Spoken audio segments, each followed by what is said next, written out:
Pessoal, estão me ouvindo bem? Aí, se quiser soltar minha capa, não a capa do Exu, a capa da apresentação, pode soltar. Em primeiro lugar, queria agradecer ao HC, né, pela oportunidade, queria agradecer à professora Wanda pelo convite, aos orientandos da professora Wanda pela organização, né, pelo empenho na organização. Agradecer aos inscritos pelo interesse, né? Queria pedir a bênção aqui aos mais velhos, aos mais novos, a quem não é de Candomblé. Como sempre, pedir a Go, né, licença a Exu, a todos os Exus, especialmente Exu Lebara, para que eu possa fazer um bom uso da minha palavra, né? Peço licença ao Omolu, o orixá para o qual eu sou iniciado. Peço licença ao meu falecido avô de santo, Vodumi Azuanum, né, para que eu possa falar à altura e com pelo menos alguma honra do terreiro que ele fundou, né, e do qual o Molu é o dono.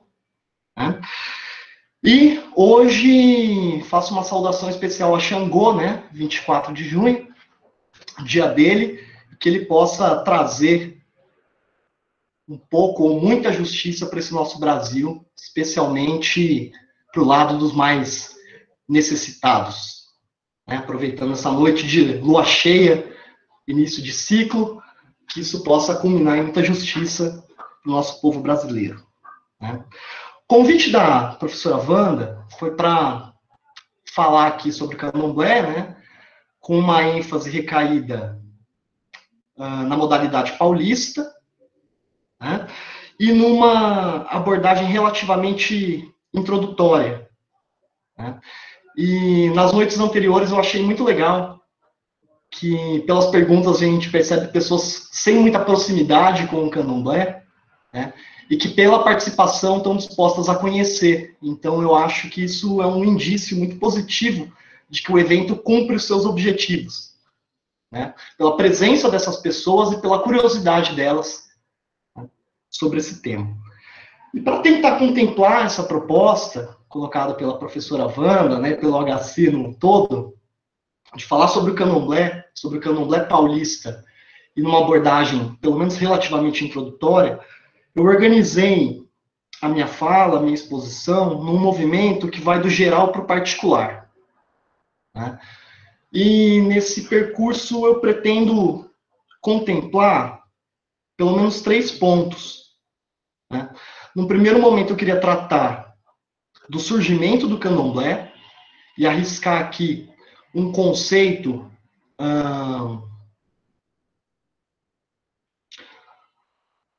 dentre muitos sobre o que é o Candomblé. De modo algum isso vai esgotar o tema, né? Mas eu julgo que seja um conceito estratégico para a forma como eu organizei a minha fala. Né?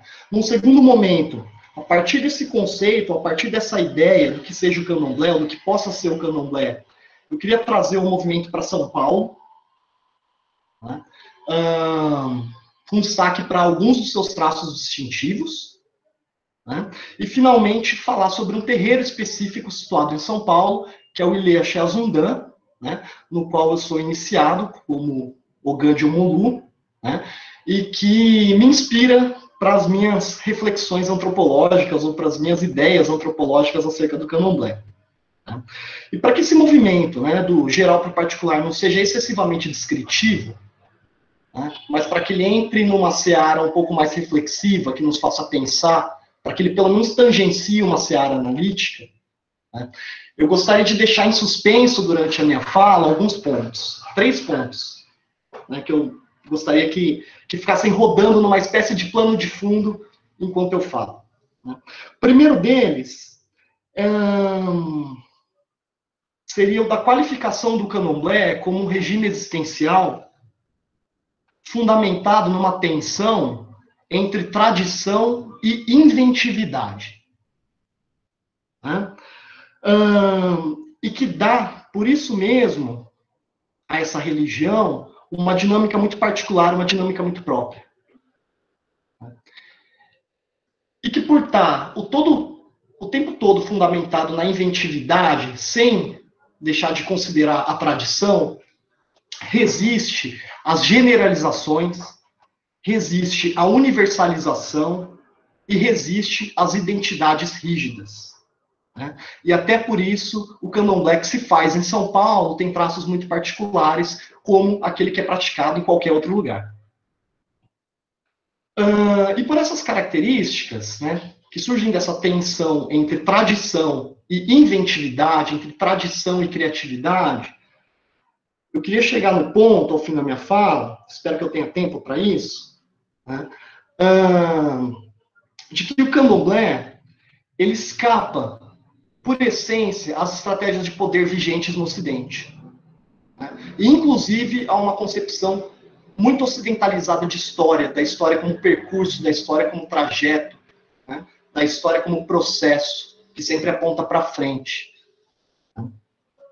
E para eu não me prolongar muito, não demorar muito e conseguir falar tudo que eu planejei, né, eu já entro naquele primeiro ponto, que seria, então, a proposta de um conceito sobre o candomblé. Que, para mim, pode ser definido como uma reinvenção no Brasil dos cultos tradicionais praticados, né, em regiões da África. E que ali tiveram presentes antes e durante o tráfico transatlântico de africanos escravizados, né, vigente entre metade do 16 e metade do 19.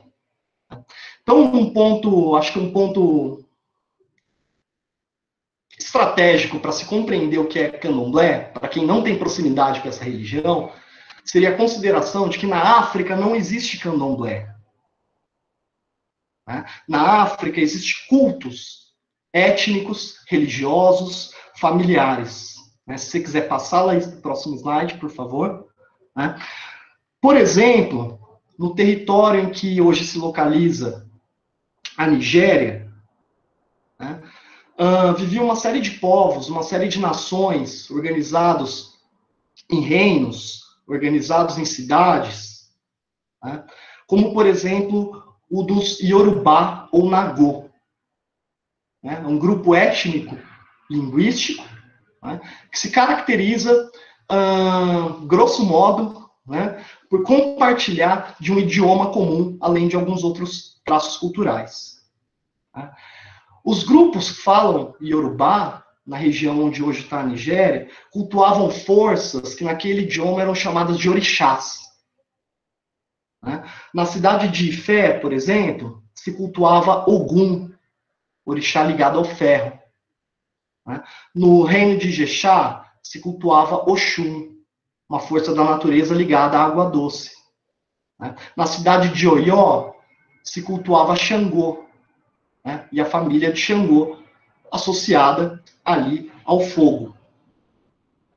Naquela mesma área, existiam outros povos que não falavam Yorubá e que eram considerados no seu conjunto como Jeje, né? Eram chamados no seu conjunto como Jeje. Jeje é um termo que, na perspectiva do iorubano, né, na perspectiva do Nagô, como também é chamado o iorubano, quer dizer estrangeiro. Então, grosso modo, de um modo muito geral, todo mundo que vivia ali, mas não falava Yorubá, era chamado de Jeje. Jeje não cultuava orixá. Né? Jeje cultua forças da natureza, similares, digamos, aos orixás, né? Mas que eles chamam de Vodum. Né? Nós temos um Vodum, por exemplo, chamado Azansu, ligado à terra. Nós temos um Vodum chamado Agué, ligado às folhas. Nós temos um Vodum chamado Revioçô, ligado ao fogo e ao raio. Né? Como, numa parte mais meridional, ainda da costa atlântica da África, em Angola, se cultuavam forças similares, mas chamadas inquices. Né? Então, na África não existe candomblé, digamos assim. Na África existem cultos tradicionais de forças ligadas à natureza, que alguns chamam orixá, outros chamam vodum, outros chamam inquices. Né?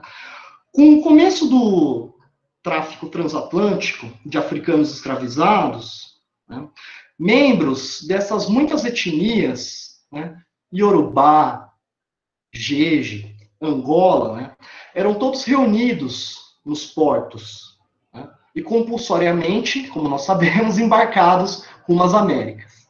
Né. Já nas embarcações, depois nas fazendas, nas senzalas, né, havia uma diversidade, então, de pessoas que cultuavam deuses distintos, né, que compartilhavam do mesmo espaço.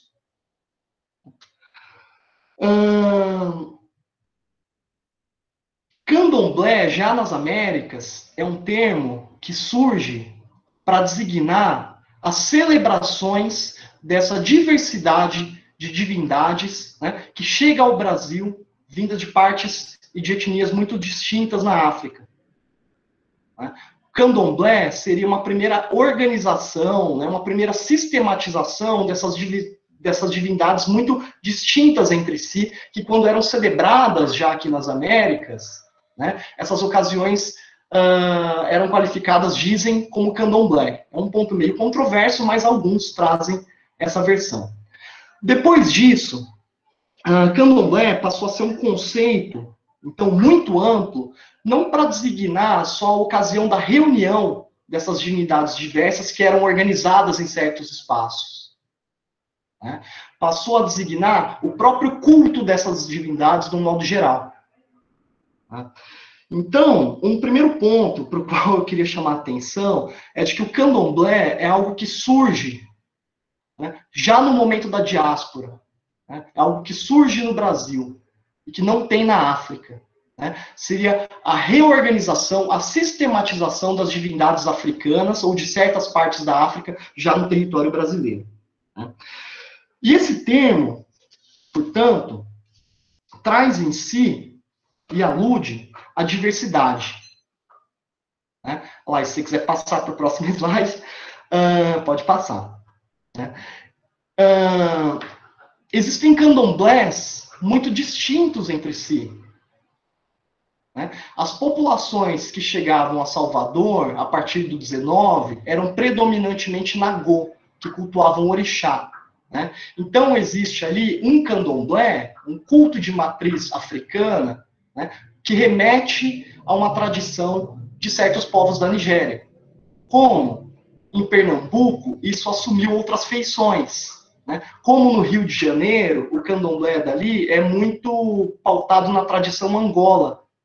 Né? Então, quando a gente fala em candomblé, nós estamos falando desse culto africano, de divindades africanas, reinventado no Brasil, né? Mas é como se fosse um termo que comporta em si sempre diversidades. Quando a gente fala em candomblé, a gente sempre pensa em pluralidade, em diversidade. O candomblé de Recife é muito diferente do candomblé do Rio de Janeiro, que é muito diferente do candomblé da Bahia, né, que é muito diferente do candomblé de São Paulo. Né?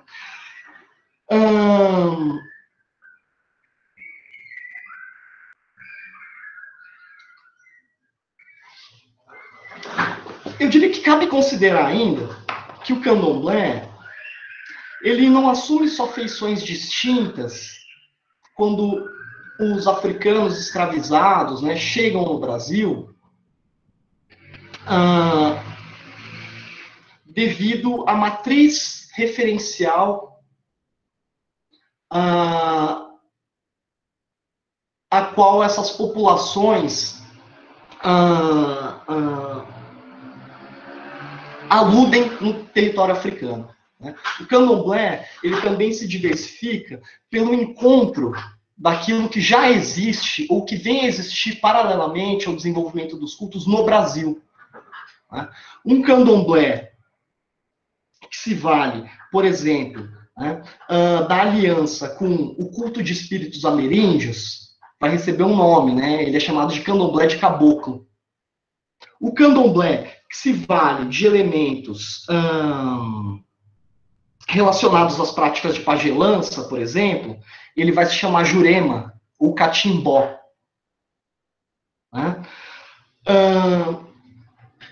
E tudo isso pode ser ainda mais complicado quando a gente considera a possibilidade ou não, a aceitação ou não dessas alianças, né, entre cultos africanos, entre práticas religiosas do Brasil, com o catolicismo ou não.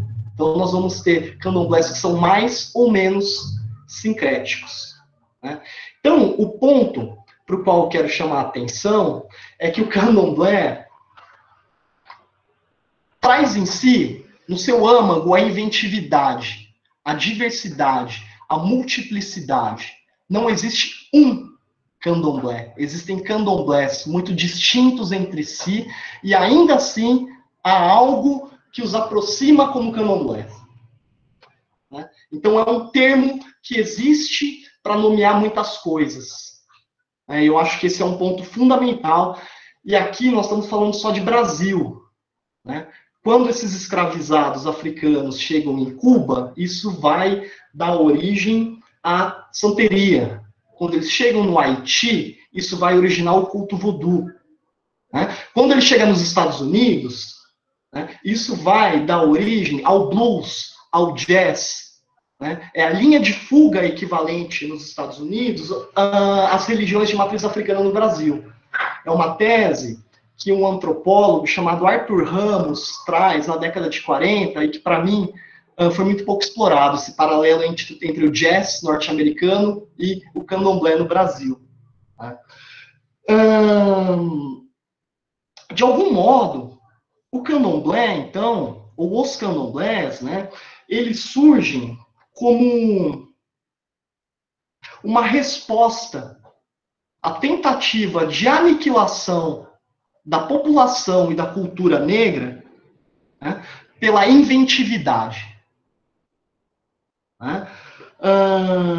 Seria uma espécie de transformação da potência de morte em energia criativa. Né? O candomblé pressupõe o subjugo das populações africanas embarcadas compulsoriamente para as Américas. Né? Mas, quando essas populações são subjugadas, elas se tornam inventivas, elas escapam de alguma forma, ou elas transformam essa potência de morte, né, em uma criatividade vivente. No candomblé, na santeria, né, no voodoo, no jazz, no blues. Né? Então eu acho que essa é uma propriedade do candomblé que a gente nunca pode perder de vista. Né? Como ele está associado à potência de vida a partir da tentativa de aniquilamento da população preta vinda da África e depois dos seus descendentes. Né? E eu esqueci de começar a cronometrar aqui, estou perdido. Mas para não me prolongar muito, e já tentar adentrar no segundo ponto da fala, né, eu diria que é desse processo criativo, inventivo, né, disparado da desterritorialização dos africanos escravizados, que resulta aqui já nas Américas, né, em infinitas nuances e modalidades religiosas, que nós podemos sinalizar algumas peculiaridades do candomblé paulista. Tá? E um primeiro ponto interessante sobre o candomblé paulista, né, seria o de que ele tem uma institucionalização bastante tardia. Esse encontro, né, dos cultos africanos com o território brasileiro em São Paulo, na forma de candomblé, ela acontece só na década de 60, talvez na década de 70, né, por uma série de fatores ligados à Umbanda. Eu diria que esse talvez seja o traço mais característico do candomblé em São Paulo, ou de como esses cultos africanos, originalmente africanos, foram reorganizados nesse caso, né, a partir de uma conexão muito íntima com a Umbanda. Né. A Umbanda, grosso modo, né, é uma religião mediúnica, né, muito típica do Sudeste brasileiro, né, sobretudo em São Paulo e no Rio de Janeiro, e que surge, segundo algumas narrativas, como uma dissidência do espiritismo kardecista, né, de matriz europeia, né, branco, aderido pelas elites e pelas classes médias, né, e que não aceitava originalmente a manifestação de entidades racializadas, né, que não aceitava a manifestação de caboclos, não aceitava a manifestação de pretos velhos, né, ou de entidades ligadas ao africano que foi escravizado.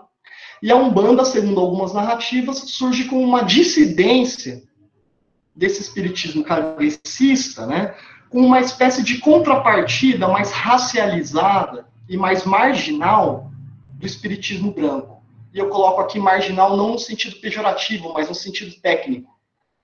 Né? Seria uma dissidência desse espiritismo e que quer pegar para si todas aquelas entidades que eram marginalizadas, especialmente pela sua racialização, por serem espíritos que remetiam a índios, né, a pretos, a malandros, já no contexto urbano e todo esse tipo de coisa. Feito esse parêntese sobre o que pode ser a Umbanda, né, é interessante a gente pensar, levantar essa informação, de que até a década de 60, os centros de Umbanda se registravam em São Paulo como espíritas. Né? Porque essa era uma modalidade, né, branca, de matriz europeia, inspirada no evolucionismo, né, que gozava de maior legitimidade social. É só a partir dos anos 60, 70, que a Umbanda passa a ser mais aceita no estado de São Paulo e ter algum reconhecimento social. Eu diria que isso, de algum modo, está ligado à ditadura militar, né? E a ideia da formação de uma identidade nacional, e a Umbanda é tida como a primeira religião genuinamente nacional. Né? Isso tem a ver também com um movimento contracultural, né, de artistas que nessa época valorizavam a cultura nacional, né, e passaram a se afirmar enquanto seguidores das religiões de matriz africana. Né? Mas o que importa observar é que, a partir desse momento em que a Umbanda ganha reconhecimento em São Paulo, desde a década de 70, 60, 70, acontece um acirramento do mercado religioso afro-brasileiro paulista, né, em território paulista. As casas de Umbanda passam a competir, digamos assim, por adeptos, né? Acontece um acirramento do mercado afro-religioso, primeiramente pautado na Umbanda, e por isso, muitos sacerdotes e sacerdotisas baianas, né, passam a frequentar as casas paulistas. Né? Os líderes de Umbanda de São Paulo convidam, chamam, contratam os serviços, né, de babalorixás, de alorixás, pais, mães de santo baianos, para dar legitimidade às suas casas nesse momento de acirramento do mercado afro-religioso no estado de São Paulo. Né? Como consequência disso, a gente pode imaginar que alguns pais e mães de santos se estabeleceram por aqui. Né? Outros abriram filiais dos seus terreiros no estado de São Paulo. E muitos líderes de Umbanda, em território paulista, se converteram ao candomblé. Né? Então, eu diria que um traço muito característico do candomblé, né, desse processo de reinvenção da religiosidade africana no Brasil, no caso do estado de São Paulo, se dá a partir dessa aliança com a Umbanda. Né? Como isso aconteceu tardiamente, eu diria que uma segunda característica desse candomblé paulista, né, no leque dessa multiplicidade de reinvenções das africanidades no Brasil, se dá por ele ser uma modalidade um pouco mais urbanizada, digamos assim, né? Já que ele surge no estado de São Paulo, já no momento em que o país e a região se encontram em franca industrialização. Né? São Paulo já era uma cidade muito expressiva nesse período, já muito urbanizada. Né? Então, esse é um traço do candomblé paulista, né? Um candomblé mais urbanizado. O pessoal do Rio de Janeiro tira sarro do candomblé paulista, que fala que é o candomblé ostentação. né? Falam que é um candomblé onde não tem muito mato, né? Onde as roupas são muito brilhantes, onde o chão não é de terra, e esse tipo de coisa. Né? Então, eu diria que é um candomblé mais urbanizado. Né? Eu não diria que esse traço dele ser mais urbanizado seja necessariamente negativo, né? Ele é uma reinvenção a partir daquilo que você tem em São Paulo nesse período. Né? Então eu não coloco o candomblé, a ostentação, como algo pejorativo. Né? Eu acho que é um movimento, pelo contrário, extremamente criativo, né? Para a sobrevivência e a reinvenção desses cultos africanos, no caso de um contexto urbano, de uma metrópole enorme como São Paulo.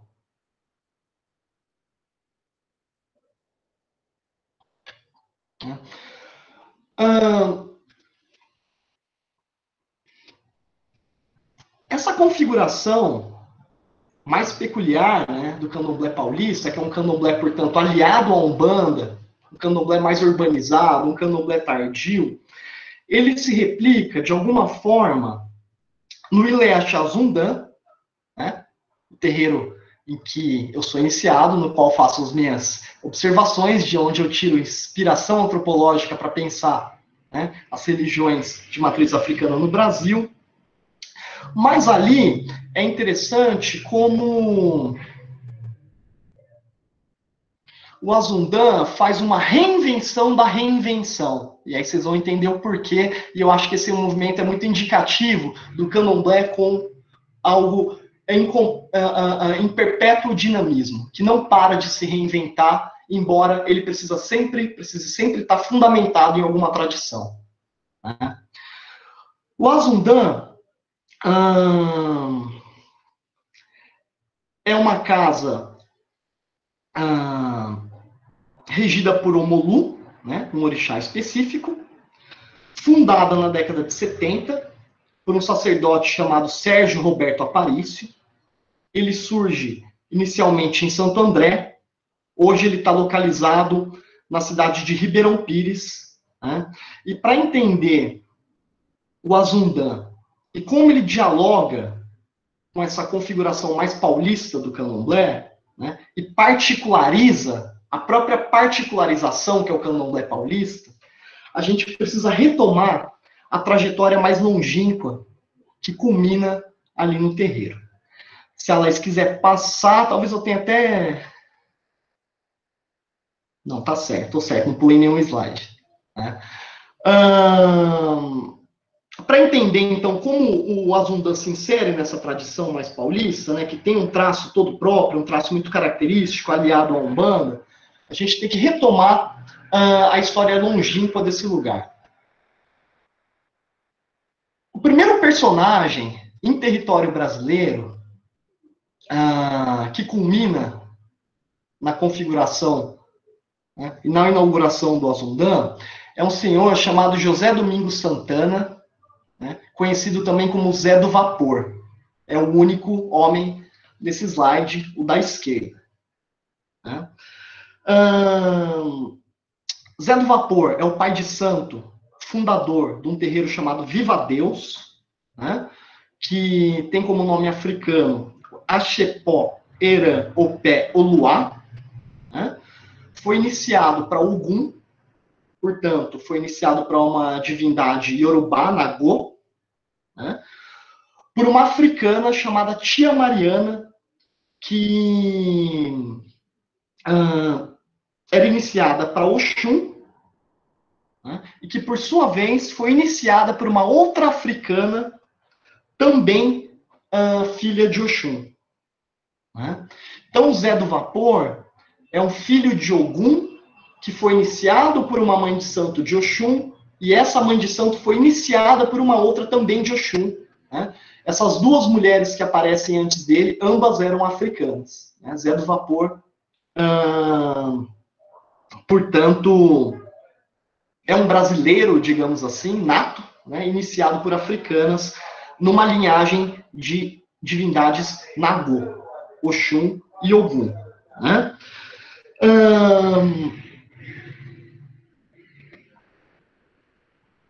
Zé do Vapor habitava a cidade de Cachoeira, né? Esse é um dado interessante. Então, ele vem de uma tradição nagô, numa região que é tradicionalmente Jeje, na Bahia, que é o recôncavo baiano, né? E tem algum mito interessante sobre essa figura, né, que explica o porquê ele chama Zé do Vapor e porquê o terreiro inaugurado por ele tem como nome brasileiro Viva Deus, né? Diz a história que Zé do Vapor trabalhava no vapor de Cachoeira, né, o famoso navio, a famosa embarcação que fazia o trânsito entre Salvador e Cachoeira pelo rio Paraguaçu, né? Por isso Zé do Vapor, né? Trabalhava como cozinheiro no vapor de Cachoeira. E contam que a mãe ou a irmã, dependendo da versão, do proprietário desse navio adoeceu e ninguém conseguia curá-la, né? Nenhum médico conseguia curá-la. Até que Zé do Vapor foi chamado, né, pelo dono do navio, ele já era iniciado no candomblé, e conseguiu finalmente restabelecer essa mulher enferma. Em troca, o dono do navio deu uma fazenda para ele, né, e diz que ele saiu gritando: Viva Deus, viva Deus, viva Deus, e por isso o terreiro dele se chama Viva Deus, né, o terreiro foi estabelecido nessa fazenda. Outra versão desse mito, digamos assim, conta que a fazenda chamava Viva Deus. Mas eu gosto da versão em que ele saiu gritando, porque eu acho que é mais romantizada, né? Mais bonita, né? Mais emocionante. Né? Mas, de todo modo, Zé do Vapor é um personagem importantíssimo para a história e para a fundação do Ilê Axé Azundã. Zé do Vapor, ou José Domingos Santana, faleceu em 1938. Tá? O seu terreiro, ele é herdado por uma das suas filhas de santo, chamada Teófila Barbosa, é a senhora do meio, né, e a Teófila, que nasce em 1903 e é iniciada para Oxum. Tá? E a Teófila falece em 1974, né? Mas em 1952 iniciou Eurides Silva de Jesus, também conhecida como Iaperina. Né? Iaperina, a da direita na foto, pelo menos a direita para mim, não sei se aí está espelhado para vocês, né? A da direita na foto foi iniciada para Azansu, né? Que é um vodum jeje, próximo a Omolu, né? Com algumas analogias em relação ao Omolu. E dizem que ela foi uma grande feiticeira. Né? E a Eurides falece em 1992, né? Tudo isso em território baiano. Mas antes disso, ela inicia... Pode passar, Leis, se quiser. Por favor. Inicia um outro personagem do candomblé de Cachoeira, né? Chamado César Araújo Pereira Alves, né? Nascido em 1941, que é conhecido lá no Azundã, né, entre os filhos do Azundã, como o Tata. Né? Tata é um termo que designa pai de santo na tradição angola, né? Digamos, por cima. Tata ainda é vivo, reside em Cachoeira, né? Foi iniciado, então, por Iaperina, para Oxum, né? E nos anos 60, por questões pessoais, né, Tata vem para São Paulo.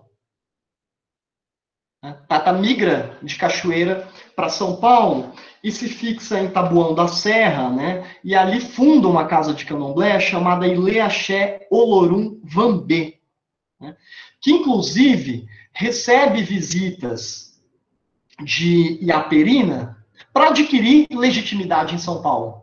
né? Tata era um pai de santo, dizem, conhecido, né, em Cachoeira, vem para São Paulo por questões pessoais. Aqui ninguém conhecia Tata, né? E ele chama a Perina para celebrar cerimônias públicas e dar legitimidade ao seu novo terreiro. Afinal de contas, era uma Ialorixá tradicional do Recôncavo, né? Uma baiana que vinha aqui participar e auxiliar um candomblé em São Paulo, né?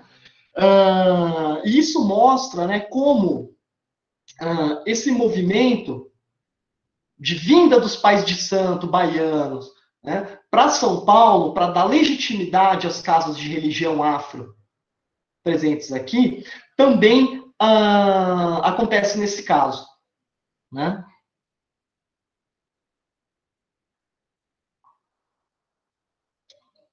Em território paulista, Tata inicia Sérgio Roberto Aparício, né, o fundador do Ileste Azundã. Se quiser passá-la, para quem é de Maringá, essa foto deve ser muito significativa, prestem atenção. Então, nós temos aqui numa paragem, digamos, a genealogia do Ileste Azundã, né? Que vem de duas africanas, que iniciam Zé do Vapor, que iniciou a Teófila, que iniciou a Perina, que iniciou Tata, que iniciou Sérgio Aparício, o fundador do Ileste Azundã. Né? Foi por Sérgio ter sido iniciado por Tata que essa linha sobe dessa forma, né? Entre pais de santo e mães de santo que iniciam uns aos outros. Se existe uma linha descendente da Bahia até chegar em São Paulo, por outro lado, se existe uma linha descendente, então, que vem da Bahia para São Paulo, né, com Oxum, Ogum, Nagô, né, Omolu, Jeje, né, e culmina na iniciação de Sérgio Aparício, por outro lado, aqui, em território paulista, acontecem uma série de eventos que levam a um encontro muito peculiar de Sérgio com toda essa descendência. Né? Sérgio, o fundador do Azundã, nasceu em 1952. Né? Dizem no terreiro que com 14, 15 anos, ele começou a desenvolver uma mediunidade de um modo espontâneo. Se quiser passar, Laís, acho que pode. Isso. Esse é Sérgio Roberto Aparício, fundador do terreiro em que eu sou iniciado, né? Dizem que na adolescência, por volta dos seus 14, 15 anos, Sérgio começou a desenvolver uma mediunidade espontaneamente, né? E incorporava o caboclo pena branca, incorporava um preto velho chamado Pai José na sala de casa. Espontaneamente, ele começou a ser incorporado por entidades, né, um caboclo, um preto velho, na sala de casa. A família dele não sabia muito bem o que fazer com isso, contam. Né? Até que um tio, acho que se eu não me engano, tio materno, leva Sérgio para Umbanda, para um terreiro de Umbanda. Um tio frequentava, né, Umbanda, leva ele para esse terreiro, e ali ele adquire certo repertório. Né, adquirir certa experiência na Umbanda, mas ainda muito jovem, adolescente. Né? Com esse repertório, ele passa a fazer atendimentos às pessoas na sala da casa dos pais em Santo André. Né? A casa, o apartamento dos pais passa a ser frequentado por pessoas necessitadas, né? E Sérgio atende essas pessoas incorporado no Pena Branca, incorporado no Pai José, né? E com alguma bagagem ali do tempo em que ele frequentou a Umbanda, que não foi muito. Inclusive, dizem que Sérgio tenta, em certo momento da sua vida, ainda muito jovem, eliminar a mediunidade da sua trajetória. E chegou a frequentar um seminário católico. Falava, eu não aguento, eu não quero ficar dando consulta para as pessoas, eu não quero ficar incorporando na minha casa, né? E diz que ele frequentou um seminário católico na tentativa de eliminar essa mediunidade. Né? Diz que não se deu bem no catolicismo, né? Logo desistiu do seminário, né? Sérgio era um homossexual, e falo isso abertamente porque não é vergonha para ninguém, né? Não tem nada de errado nisso, né? E por conta disso, não se deu bem na tradição cristã, que tinha uma cosmologia muito envolvida com culpa, com certo, com errado, com salvação, né? Com punição. E logo ele desiste do seminário, né? E certo de que o seu caminho era na religiosidade afro-brasileira, ele ganha dos pais, dizem, um galpão no centro de Santo André. E ali, já mais certo do seu caminho religioso, ele funda um centro de Umbanda chamado os Peregrinos da Verdade.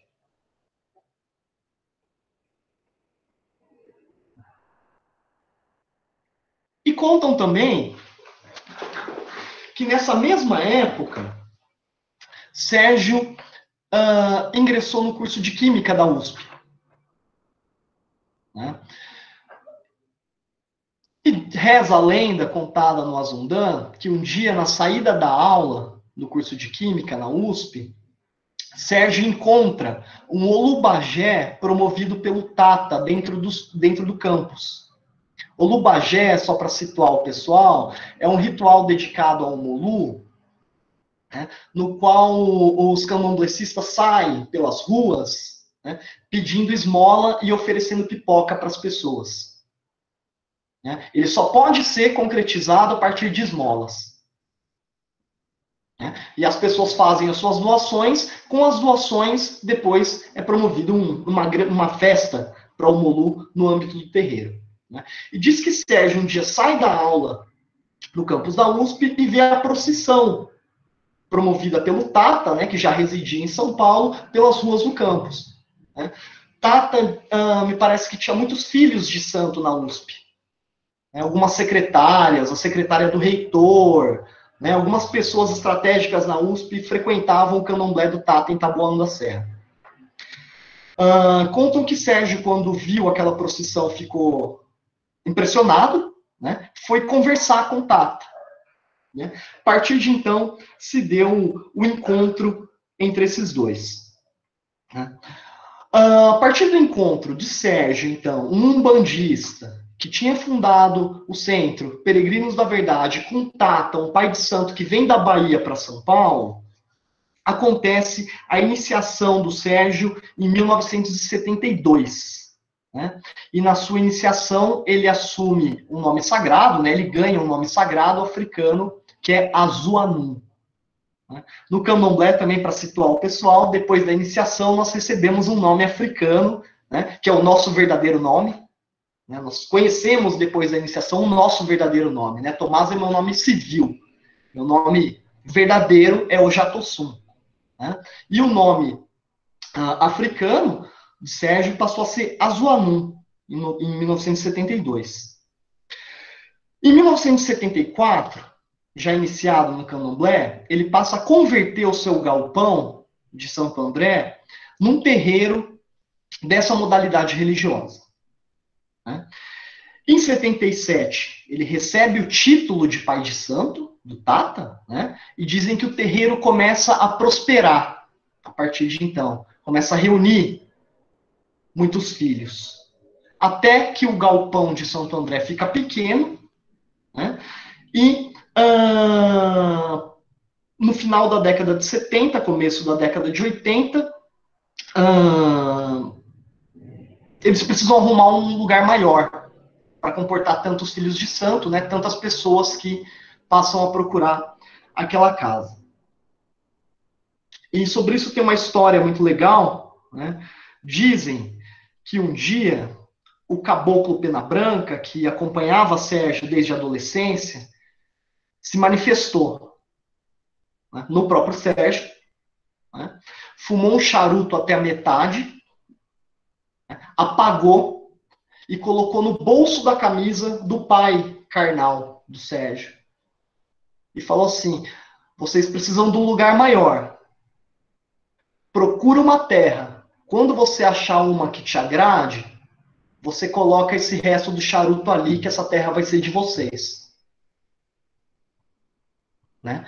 Dito e feito, procuraram, na procura por um novo lugar, acharam um grande terreno, uma grande chácara em Ribeirão Pires, né? Que é aproximadamente a 60 quilômetros do centro de São Paulo, na região sudeste da metrópole paulistana. Né?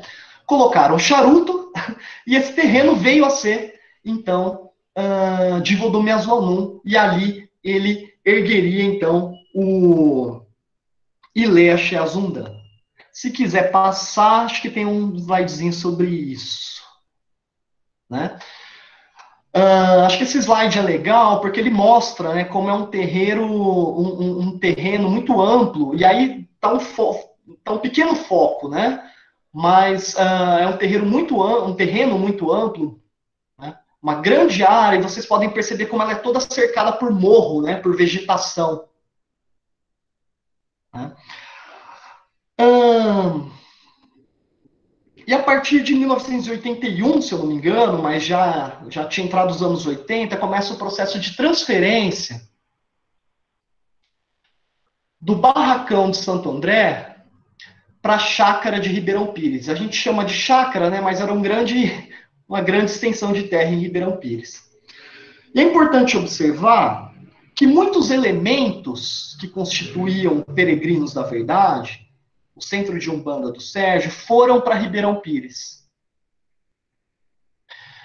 Inclusive, isso está na tese, né, então eu posso falar, inclusive, terra, já está publicado, né? Inclusive, terra da casa de Exu de Santo André foi para Ribeirão Pires. Então, nós temos muitos elementos, nós temos inclusive terra de um lugar que foi misturada à terra do outro. Né? E vocês vão ver por que isso é um ponto interessante. Né? Mas, para eu não me alongar muito nessa história, eu acho que o que importa observar, né, o mais importante para ser observado, para eu conseguir chegar à conclusão do meu raciocínio, é de que o fato de que o Azundan, ele nasce como um candomblé que é assentado nas raízes Nagô e Jeje, vindas da Bahia. Né? Nós tivemos uma mãe de santo de Oxum, que fez um pai de santo de Ogum, né? Que fez uma mãe de santo de Oxum, que fez uma mãe de santo de Omolu, que fez um pai de santo de Oxum. Então nós temos uma raiz Nagô, Jeje, vinda da Bahia. Né? O Azundan também é assentado nas forças da Umbanda, pela própria trajetória do seu criador. Né? Que tinha um centro de Umbanda. E nós temos terra da Umbanda no terreiro de Candomblé. Né? E um outro traço importante da configuração do Azundan é a ausência de sincretismo. Né? Devido, digamos, às ressalvas que Sérgio Aparício, ou Vodumé Azuanum, teve quando frequentou o seminário católico. Né? Então, é um terreiro de candomblé, que vem de uma raiz de candomblé bem definida, de uma raiz de candomblé bem delineada, né? Com forças da Umbanda e total ausência de sincretismos. Né? O candomblé está assentado, o candomblé do Azundan, eu diria que está assentado nessas forças.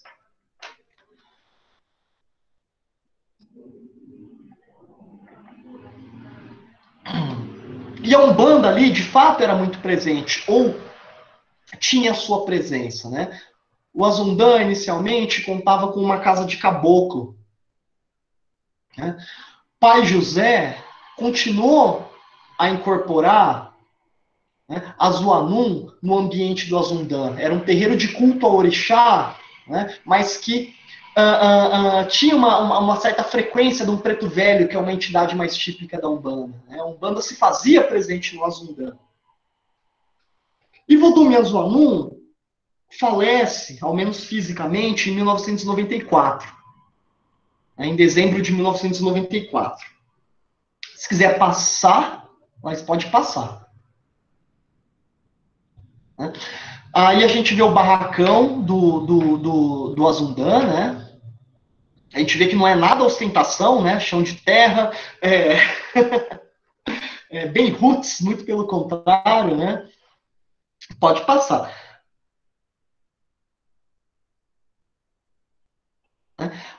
Sérgio Aparício falece em 94 e a casa é herdada, né, por Dona Ana Santos Novaes, ou no candomblé chamada de Yabagunim, né, a senhora de azul à esquerda, uma filha de Ogum, né, que fica à frente do axé por 25 anos.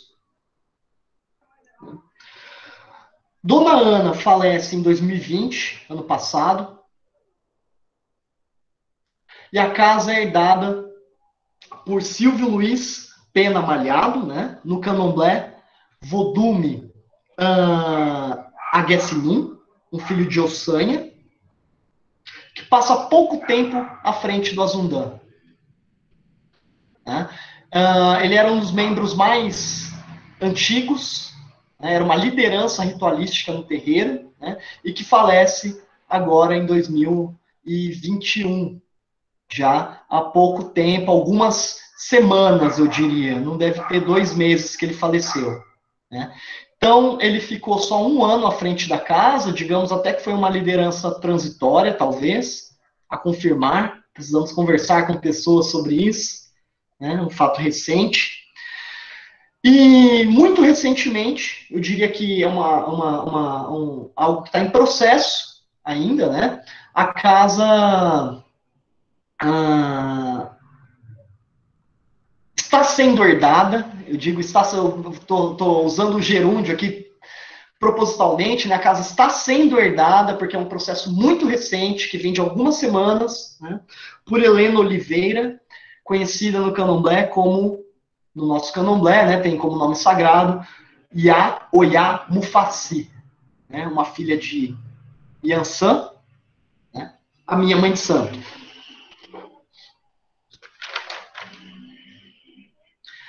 E é interessante observar como, depois do falecimento de Sérgio Aparício, em 94, né, o candomblé do Azundan, eu vou usar o termo com todas as aspas, sob toda a consciência de que é algo extremamente problemático, né, o candomblé do Azundan vem se reafricanizando, eu diria. Era um candomblé que contava com forças da Umbanda, né, com certos espaços de culto destinados a forças da Umbanda. A gente tinha uma casa de caboclo, nós tínhamos toques de caboclo, né, e que foram, digamos,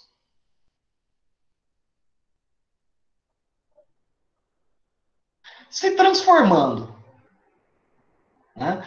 Então, desde que Sérgio falece, em 94, e acontece essa sucessão a partir desses 3 nomes, a Umbanda, digamos, ela deixa de estar presente empiricamente no espaço do Azundan.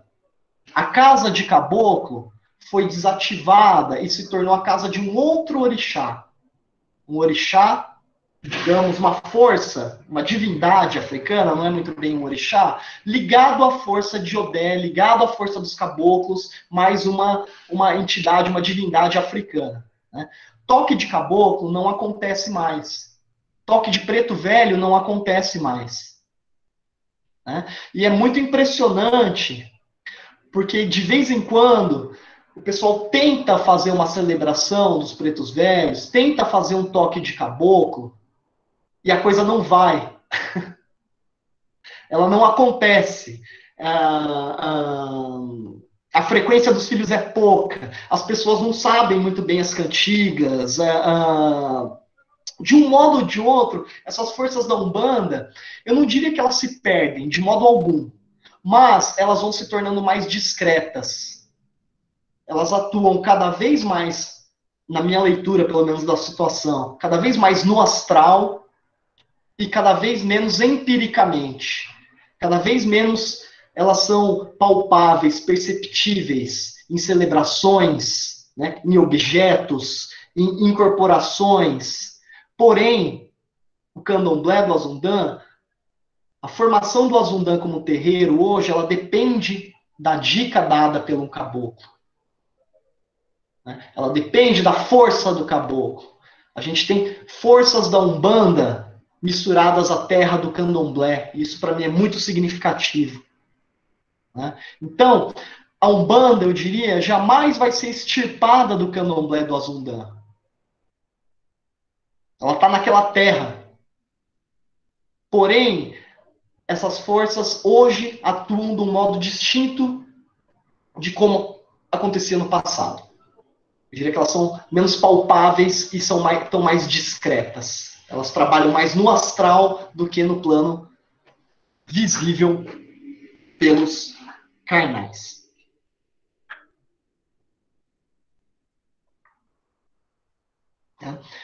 E eu acho que essa trajetória é muito interessante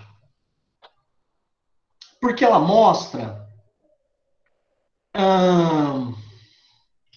como o candomblé de São Paulo tem um traço muito específico e particular, que é o da conexão com a Umbanda, e o candomblé do Azundan, que é um caso mais preciso do candomblé paulista, ele particulariza a própria particularização pelo seu inverso.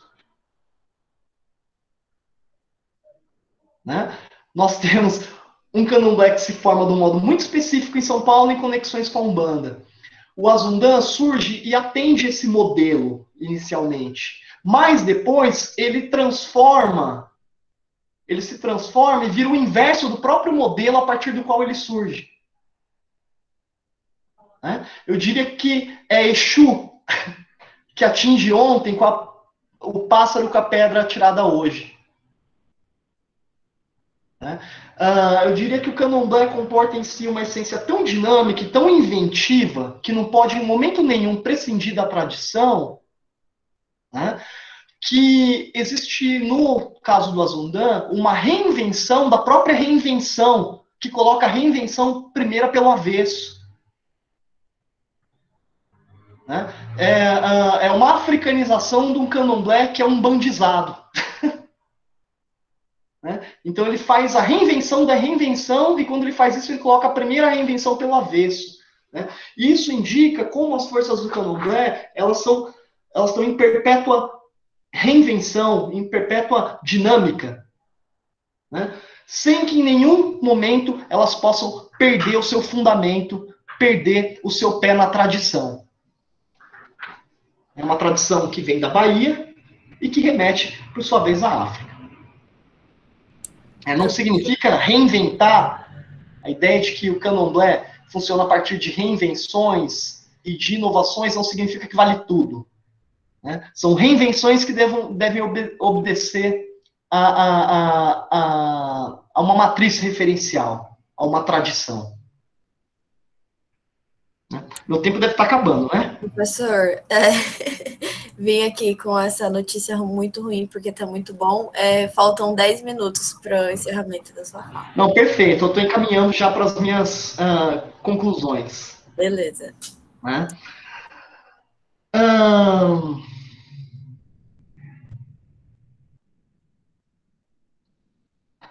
Essa tensão, então, entre a manutenção das tradições é um candomblé paulista, mas é um candomblé paulista com uma raiz jeje, com uma raiz nagô. Né? Essa tensão entre a manutenção de tradições e a criatividade, a inventividade, a transformação, portanto, a partir do caso do Azundan, me parece ser uma força, ou uma dinâmica, uma tensão que é muito própria do candomblé. E que sustenta a ideia que eu trouxe lá no começo, de que candomblé é um termo, é um nome que só existe para comportar muitas expressões. Né? Se o nome é o que nos dá Nós temos a professora Wanda Serafim, à frente do HC, nós temos a Laís Fialho, né, minha amiga, eu sou o Tomás Meira, não existe nada, talvez, que nos individualize tanto como o nome, né? Ou o nome é uma força, por excelência, que individualiza. Se por um lado existe isso, por outro, candomblé é um nome que só existe para desindividualizar, porque ele apreende muitas coisas. Né? É um nome que funciona numa lógica contrária do Ocidente. Não é um nome que individualiza. Candomblé não é um conceito preciso, não é um conceito individualizante. Ele é um conceito que só existe para gerar o múltiplo. Né? E pode passar, Laís, por favor. Como o professor Gerson colocou ontem, esse daí é o candomblé recentíssimo do Azundam, porque eu tirei essas fotos no final de semana.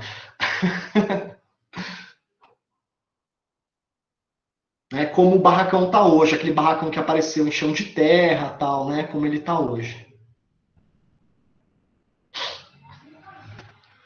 E aí pode passar, por favor.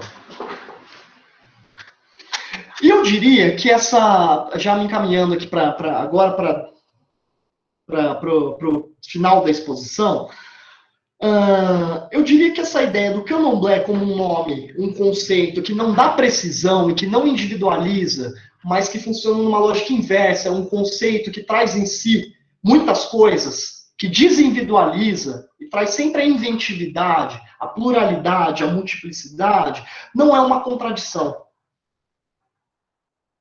Como colocou o professor Gerson ontem. Né? Porque a contradição traz em si a ideia de irracionalidade, né? Uma coisa que não tem lógica. Né? Isso não é uma contradição. Eu diria que isso é a lógica da encruzilhada. Né? A encruzilhada, que é o desterritório de Exu, a força propulsora do real para o candomblé. Né? A força que dá dinâmica ao mundo e que movimenta a realidade para os adeptos do candomblé. A lógica da encruzilhada, ela pressupõe uma sobreposição que abre o infinito dos possíveis. Quando a gente pensa em encruzilhada, nós tendemos a conceber aquela via que se abre, né? Não precisa ser em duas, pode ser em muitas. Mas a gente, não sei, eu aposto nisso. A gente não fica muito atento que o ponto importante da encruzilhada não está nas vias abertas. Está onde as vias se sobrepõem. Né? Por isso eu trouxe uma Rosa dos Ventos e o Exu do lado. Né? Se imaginem no centro da Rosa dos Ventos, que é onde tudo está sobreposto, todas as direções estão sobrepostas. Dali você vai para qualquer lugar. Né? Então eu diria que essa ideia de um nome que traz em si o múltiplo ao invés da identidade. Essa ideia de uma inventividade que se fundamenta nas tradições. Não são coisas contraditórias, são coisas sobrepostas. Uma pode funcionar sem excluir a outra. Né? E para o candomblé, o mundo funciona assim. Né? O mundo é uma grande encruzilhada. E a gente sempre precisa estar no centro da encruzilhada, onde as coisas estão sobrepostas. Porque dali a gente vai para qualquer lugar. Dali a gente abre o infinito dos possíveis. Do centro da encruzilhada, você pode matar ontem o pássaro com a pedra que você atirou hoje. Isso mostra como a encruzilhada não é geográfica, ela é existencial, ela vale para o tempo, ela vale para o ser e ela vale para o espaço. Né? Do centro da encruzilhada, Exu vai no mercado e traz azeite na peneira. Porque isso não é contraditório. Desde que você esteja onde os territórios se sobrepõem. Porque dali você vai para qualquer lugar. Né? E eu diria que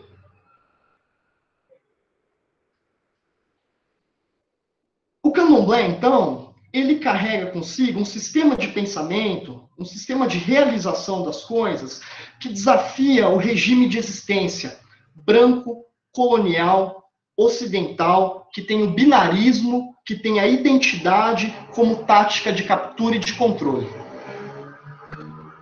Né? Quando alguém quer te cobrar alguma coisa, é o seu CPF que vai para a lista dos inadimplentes. Né? Quando o Estado quer te cobrar, quando uma empresa quer te cobrar, ela faz isso a partir do CPF. Né? Quando o Estado quer te pagar uma conta, quer te cobrar uma conta, ela manda para o endereço da sua casa. É a sua identidade no espaço. Né? Quando um policial aborda um preto num beco, se ele não atirar antes, a primeira coisa que ele vai pedir é o quê? A identidade. Né?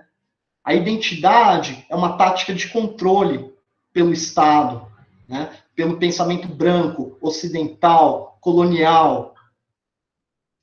Né? E é por isso que o candomblé, ao meu ver, minha grande aposta,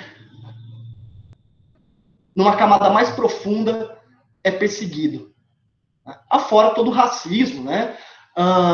Porque ele fomenta um sistema de pensamento e um sistema de existência herdado dos pretos, expropriados do seu território, né, existencial, que nos permite escapar, né, dos modos de controle vigentes no Ocidente, todos fundamentados na polícia, no Estado, na identidade, nos binarismos. Né? Eu termino dizendo que a gente sempre pode vir a ser outra coisa sem deixar de ser aquilo que nós ainda somos. Né?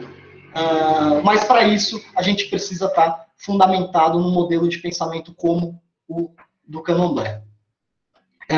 Se eu tivesse um pouquinho mais de tempo, eu ia ler um trechinho do livro, mas eu vou respeitar o evento que vocês organizam com tanto carinho. Não vou ser tão Exu assim, fora da lei. E era isso que eu tinha para falar. Eu peço desculpa se não fui muito